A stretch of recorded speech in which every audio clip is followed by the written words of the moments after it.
Hello and welcome to NDTV. Tata Punch has a new sales milestone. It is now the best-selling product in Indian market for 2 consecutive months. So now, today, I'm joined by Mr. Vivek Srivatsa, Chief Commercial Officer, Tata Passenger Electric Mobility, to talk more about it and also the sales graph from here on. Thank you so much, Vivek, for joining us today. Now, tell me something. Tata Nexon has also been a very well-performing product, and now Tata Punch has really punched above its weight. What is the secret behind their success? I think different for both of them. I'll start with Nexon. I think when we launched Nexon in 2017, two things we prioritized to give customers a very different look on the outside, but no compromise in terms of space inside, and also no compromise in terms of its SUV performance and features. And over the last, I would say, 6 7 years, Nexon has really caught the fancy of customers because it's, I would say, it's absolutely ticks all the boxes, whether it is the looks of the car, contemporary features, yeah, very spacious interiors, as well as various powertrain options. So once you start looking at an Nexon, it's very difficult to say no, is what I would say. On the Punch, slightly different. We were focused on democratizing SUV attributes. While Nexon is slightly more urban, stylish, feature oriented, Punch was more focused on democratizing SUV attributes of interior space, ground clearance, and a slightly tough look as well on the outside. And obviously, when it was launched at that price point, you could get only hatchbacks. And Punch really uh, caught the fancy of people who wanted SUV driving experience at a lower price. And I think it has continued to expand that category. More and more people are moving towards SUVs, as we know. It's more than 50% of Indian TIV now, and I think Punch is able to provide that experience at a very accessible price points. So Mhm. two different magic sauce for both the products, but I think it's taking care of that SUV aspiration right at the entry point with slightly different products. What is the variant breakup, Vivek? We have seen other OEMs telling us that higher variants are doing better now. How is the variant breakup for Punch and Nexon? For us, it's always been that way. From the launch of the Nexon, we've always sold the top trim or the top variant, which has been always the most richly endowed in terms of engine, powertrain, as well as additional features. It continues to be the same way.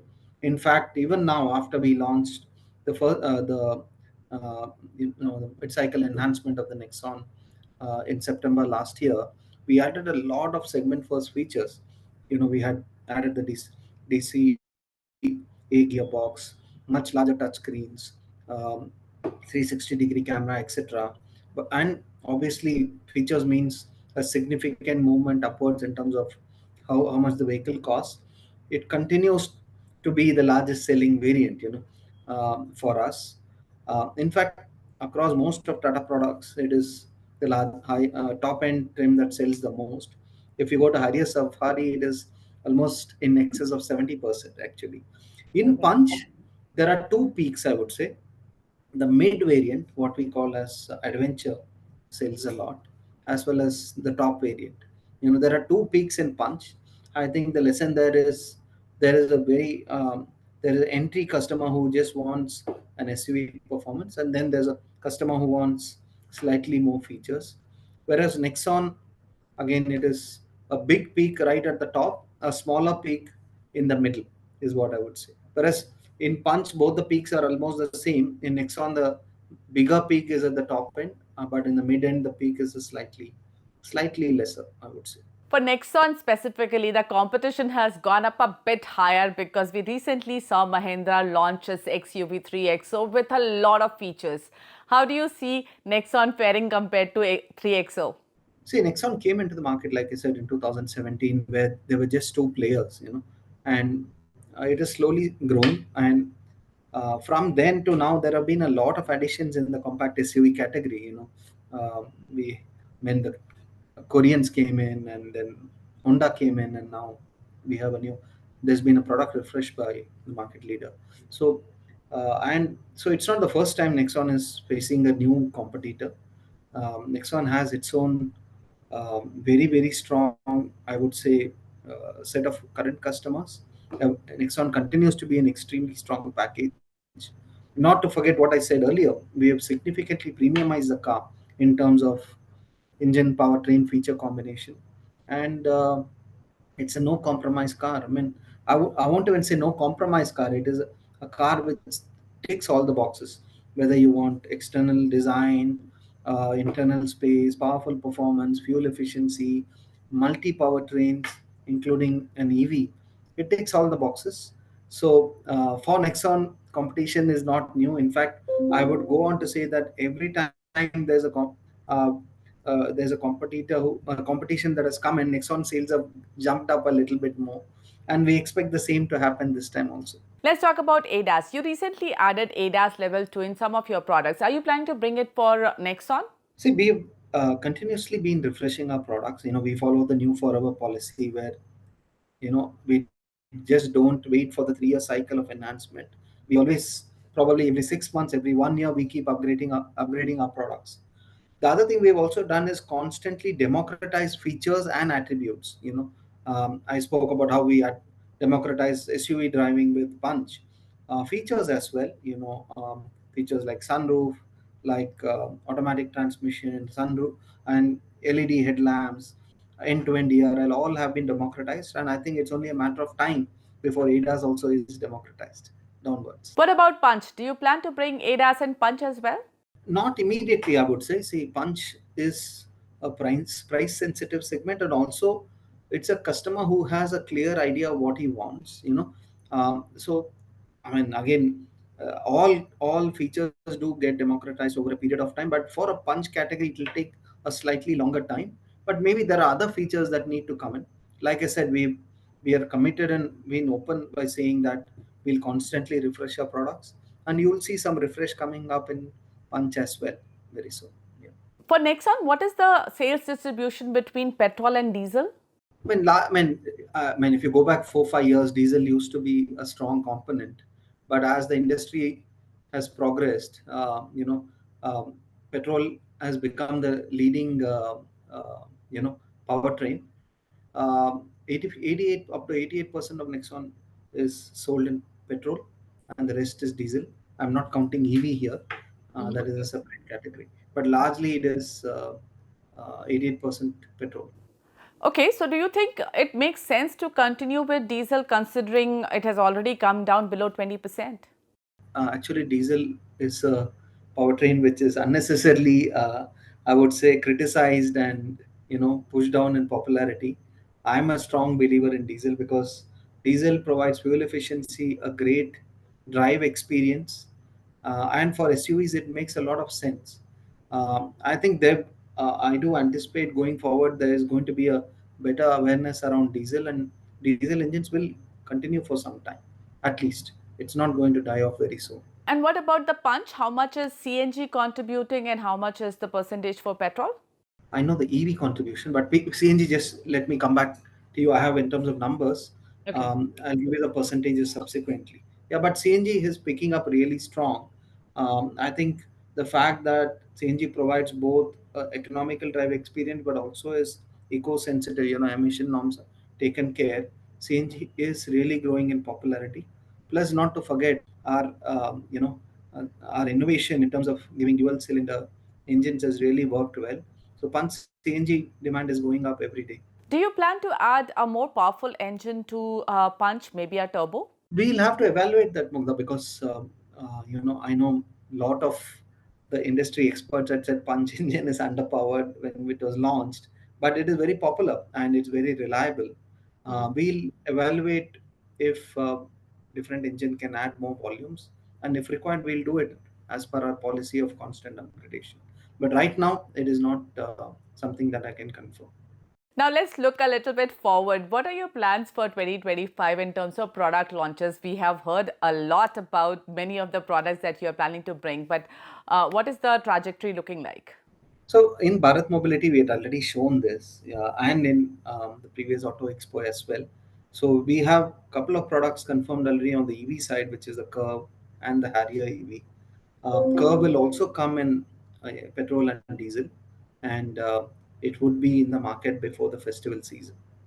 On EV, Vivek, do you think this is the year when we can see a little bit of price parity coming between EV and ICE because battery prices have come down? Do you think that is possible? Is this that year where we see the pricing coming a little closer together? I think EVs over a period of time have been continuously getting corrected in terms of prices, largely due to component cost reduction. There's another way also where EV price parity will happen as larger and larger uh, products come in terms of length. The difference in GST is going to kick in, and there's going to be parity in the higher side of the market. So there is going to be parity coming in. The parity will come due to cost reduction in the smaller cars and through the difference in taxation on the other side, because the larger cars also come with larger batteries. So theoretically the cost has to go up there, but it's the taxation difference which will help. So but overall the roadmap is to increasingly bring in parity in terms of cost. And what is your focus on EV infrastructure this year? I know with Tata Power, you have been focusing a lot on EV infrastructure. What are your targets for this year? Yeah, it's huge. I mean, in fact, we have been working with Tata Power very strongly right from the beginning. But recently, we extended our partnership to other charging providers as well.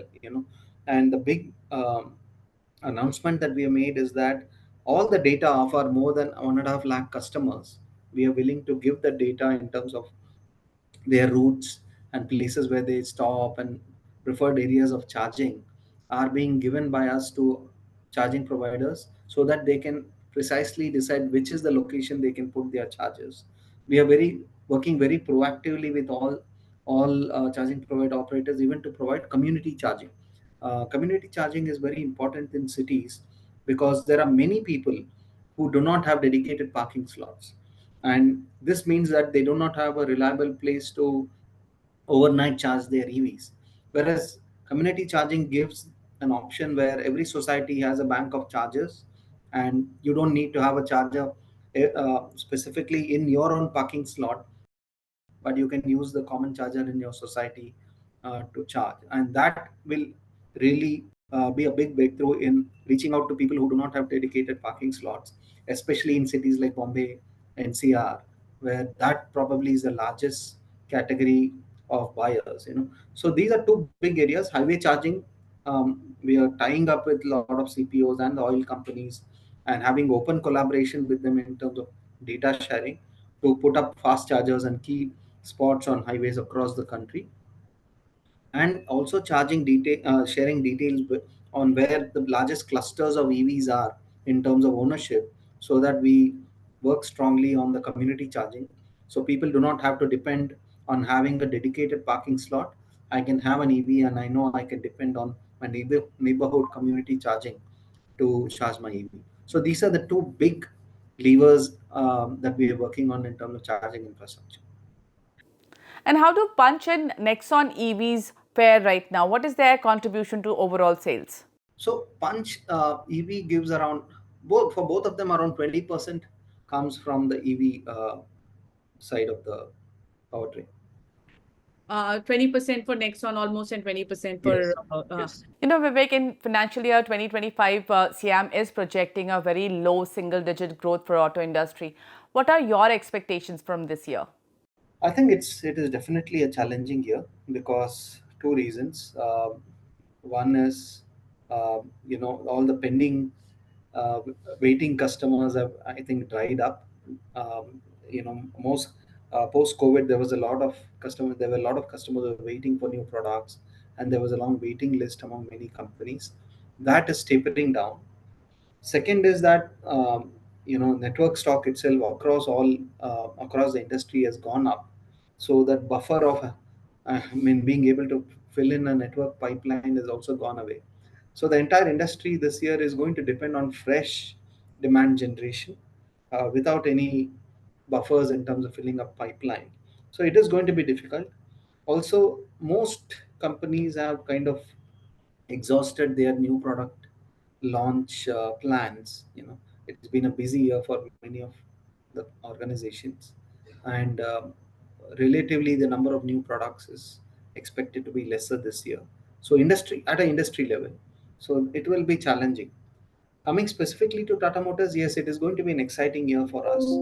Like I said earlier, we will get into new categories on the EV side, which will come with larger batteries, large size cars, much more boot space. It's going to open out a completely new kind of use cases for EVs, including the Harrier, which will come with all-wheel drive. On the ICE side, and obviously in the EV side also, we are going to get into the largest category of the market, which is the mid SUV with the curve. We've been absent in that category for the longest time, and over the last 2 years, it has grown to be the largest category in the market. Not just the largest category in SUV, but it is a single largest subcategory in the market. So that is going to be a big opportunity for us in Tata Motors. So we do continue to expect to outgrow the market this year. Is 2025 going to be the year where we will see electric sales cannibalizing a little bit of ICE sales, which has already started happening in two-wheeler space? Do you think it will trickle down to four-wheeler space as well?